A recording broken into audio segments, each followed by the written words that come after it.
बात करने जा रहे हैं Motherson Sumi Wiring India Limited के बारे में। 70 रुपये का शेयर है, 2% की तेजी हमें यहाँ पर देखने को मिली थी। एक महीने में देखा जाए तो ग्राफ इंटरेस्टिंग है, देखो लगातार गिरा है, ये 75 रुपये से लगातार गिरा है और अटेम्प्ट करा था बीच में इसने, वापस गिरा, फिर से एक अटेम्प्ट करा है। देखते हैं कि यहाँ पर ये सक्सेसफुल हो पाते हैं कि नहीं, या फिर ये गिरावट और ज़्यादा नीचे की तरफ जाती नजर आएगी। यहाँ पर एक साल का भी अगर आप ग्राफ देख लोगे तो तकरीबन 18% की तेजी है और ग्राफ इंटरेस्टिंग है। देखो तेजी एक झटके में आती है, एक झटके में गिरावट भी आती है, तेजी गिरावट एक बड़ी रफ्तार आई थी यहाँ पर। और अगर आप 78 रुपीज़ के लेवल से देखो तो लगातार ये गिरा है और बीच बीच में इसने अटेम्प्ट भी करे हुए हैं। अगर आप देखो तो अटेम्प्ट करे थे, वापस गिरावट आई, अटेम्प्ट करा था, वापस गिरावट आई, अटेम्प्ट करने की कोशिश करी।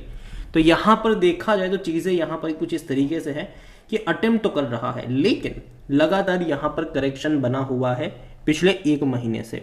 और बात करेंगे उसी के 2 महीने से ये नीचे की तरफ जा रहा है। हल्के फुल्के अटेम्प्ट हुए लेकिन 2 महीने से नीचे की तरफ यहाँ पर गिरावट ही देखने को मिल रही है। तो बात करना बनता भी है कि सपोर्ट कहाँ पर है और रेजिस्टेंस कहाँ पर है। देखिए यहाँ पर अगर आप इनिशियल सपोर्ट देखोगे तो कहीं ना कहीं 70 रुपये के आसपास वो ज़रूर देखने को मिल रहा है, और क्योंकि इससे पहले भी यहाँ पर एक कुछ टाइम के लिए रुका ज़रूर था। और अगर वो सपोर्ट लेवल इंटैक्ट नहीं रहता तो जो नेक्स्ट सपोर्ट जोन है वो तकरीबन 65 रुपये के आसपास देखने को मिल रहा है। और कंपनी अच्छी है, देखो बुरी कंपनी नहीं है, ऑटो एंसिलरीज की कंपनी है ये और दमदार कंपनी है, बड़े बड़े क्लाइंट्स भी हैं इनके। और जहाँ तक बात करी जाए वॉल्यूम्स को भी लेकर तो तकरीबन 1 करोड़ के आसपास के शेयर्स यहाँ पर ट्रेड भी होते नजर आए थे। और 80 रुपये का इसने हाई बनाया है, ऑल टाइम हाई। जो लो था वो तकरीबन 40 रुपये के करीब का था। मार्केट कैप इसका 31,000 करोड़ के आसपास देखने को मिल रहा है। कंपनी को लेकर अगर बात करी जाए तो according to Moneycontrol user 100% लोग कह रहे खरीदारी करो, बेचने की बात कोई नहीं कर रहा। और जहाँ तक डिविडेंड की भी बात करें तो भैया वो भी पे कर रहा है। 80 पैसे का डिविडेंड इसने इस साल पे करा हुआ है, जो कि मेरे हिसाब से अच्छा डिविडेंड है, बुरा नहीं है ये। और ये वो कंपनी है जो पहले संवर्धना मदरसन के नाम जो पहले मदरसन सूमी के नाम से जो कंपनी थी, बाद में वो संवर्धना मदरसन हुई, उसी में से ये अलग हुई थी, डीमर्ज हुई थी। और जिस किसी के पास उसके शेयर्स थे उसको इस कंपनी के भी शेयर्स मिले थे।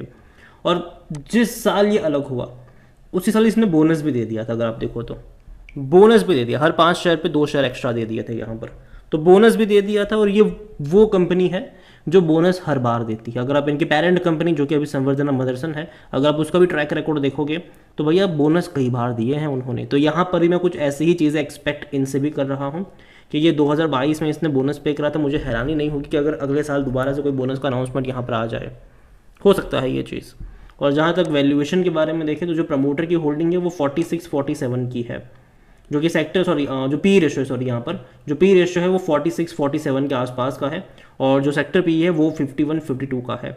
तो देखा जाए तो ना ही मैं सस्ता कहूँगा ना ही महंगा कहूँगा, लेकिन अगर जिस प्राइस पे है यहाँ से अगर 10% का डिक्लाइन आता है तो डेफिनेटली इसका जो इसका वैल्यूशन होगा ये और सस्ता हो जाएगा। तो कहीं ना कहीं उस लेवल पर ये सस्ता भी कहलाएगा और कहीं ना कहीं जो आप कहते हैं ना कि वहाँ पर इंटरेस्ट जो है, बाइंग इंटरेस्ट, वो जनरेट हो सकता है लोगों का। 91% एनालिस्ट कहते हैं खरीदारी करो। फाइनेंशियल्स भी अगर आप देखोगे तो अच्छे हैं, देखो बुरे नंबर्स नहीं हैं।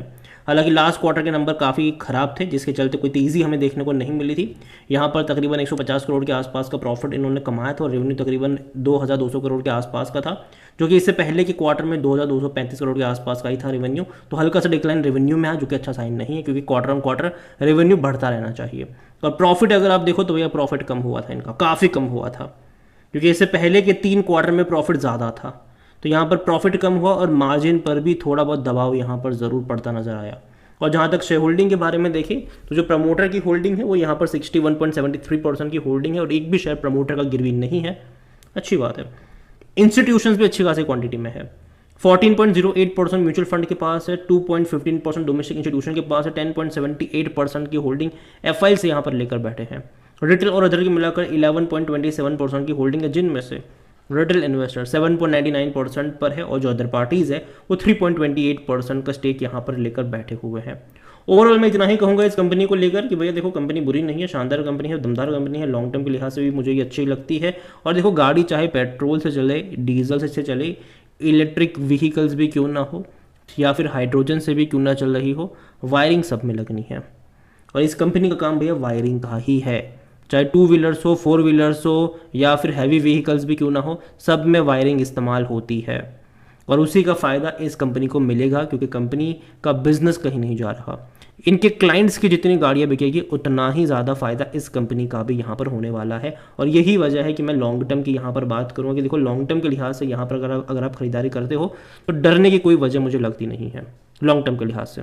और अगर हम शॉर्ट टर्म की बात करें तो डेफिनेटली 2 महीने से जो ग्राफ है वो लगातार डिक्लाइन की तरफ है और गिरावट डेफिनेटली अगर आप इसका हाई लेवल से कंपेयर करते हो तो ऑलमोस्ट ये तकरीबन 12-15% की गिरावट दिखा चुका है 2 महीने में और लगातार नीचे जा रहा है। अटेम्प्ट देखो करेगा बीच बीच में, जैसे कि 71 से 75 पे गया था, वापस गिरकर 71 पर आया, वापस 75 पे गया, वापस गिरकर 70 पर आया, वापस 72 पे गया, वापस गिरावट आई। तो ये होगा यहाँ पर, लेकिन ग्राफ अगर देखो तो नीचे की तरफ है। मुझे लगता है कि यहाँ पर जो मौके बनेंगे वो उन लोगों के लिए होंगे जो लॉन्ग टर्म का इन्वेस्टमेंट करना मतलब यहाँ पर ज़्यादा पसंद करते हैं।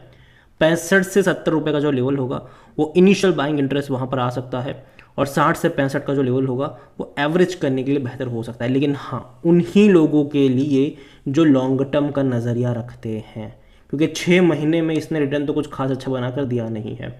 तेज़ी भी आई है, गिरावट भी आई है, तो यहाँ पर और कितना नीचे जाएगा ये मैं नहीं जानता हूँ। लेकिन ये चीज़ ज़रूर है कि लॉन्ग टर्म का अच्छा खिलाड़ी है, लेकिन ख़रीदारी तभी करो जब आपको सस्ता मिल रहा हो, ना कि महंगा मिल रहा हो।